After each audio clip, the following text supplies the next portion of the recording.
Here's something that puzzled me. Cooking oil has a boiling point more than twice that of water. And yet, if you heat the same amount of both, they reach their boiling points in almost exactly the same time. How is that possible?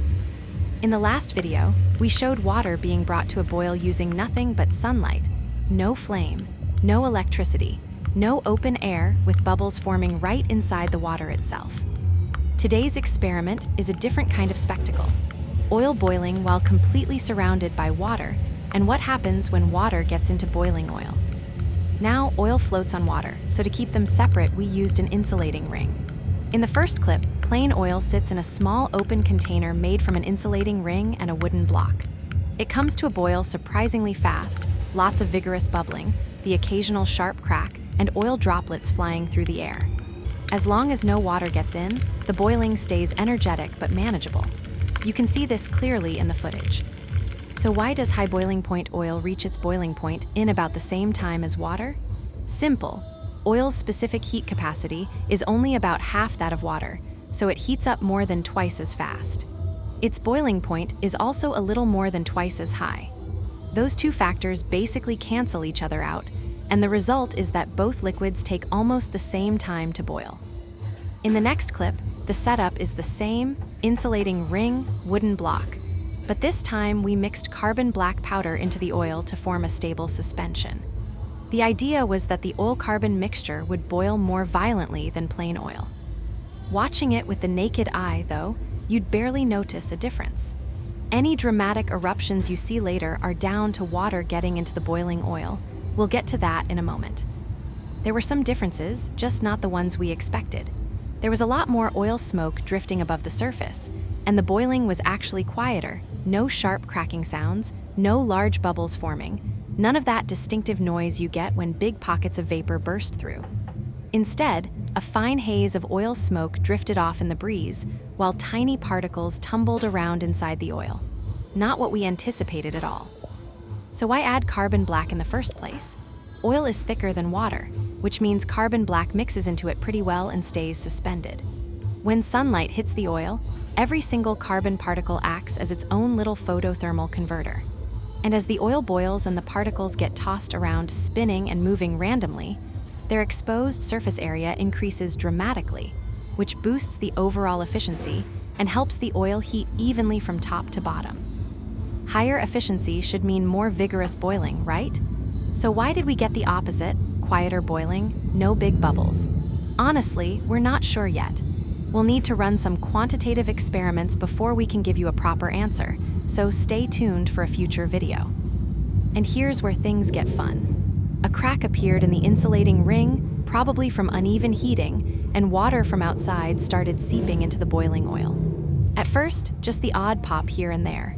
But as the crack grew wider, it was like opening up a canal between the two liquids, a non-stop crackling and spattering, with oil shooting out onto the water all around it. That's just what happens when water meets oil that's sitting well above water's own boiling point. Not mysterious, but absolutely worth watching. If you've got a different explanation, we'd love to hear it. Here's something that puzzled me. Cooking oil has a boiling point more than twice that of water. And yet, if you heat the same amount of both, they reach their boiling points in almost exactly the same time. How is that possible? In the last video, we showed water being brought to a boil using nothing but sunlight, no flame, no electricity, no open air with bubbles forming right inside the water itself. Today's experiment is a different kind of spectacle. Oil boiling while completely surrounded by water, and what happens when water gets into boiling oil. Now, oil floats on water, so to keep them separate, we used an insulating ring. In the first clip, plain oil sits in a small open container made from an insulating ring and a wooden block. It comes to a boil surprisingly fast, lots of vigorous bubbling, the occasional sharp crack, and oil droplets flying through the air. As long as no water gets in, the boiling stays energetic but manageable. You can see this clearly in the footage. So why does high boiling point oil reach its boiling point in about the same time as water? Simple. Oil's specific heat capacity is only about half that of water, so it heats up more than twice as fast. Its boiling point is also a little more than twice as high. Those two factors basically cancel each other out, And the result is that both liquids take almost the same time to boil. In the next clip, the setup is the same, insulating ring, wooden block. But this time we mixed carbon black powder into the oil to form a stable suspension. The idea was that the oil-carbon mixture would boil more violently than plain oil.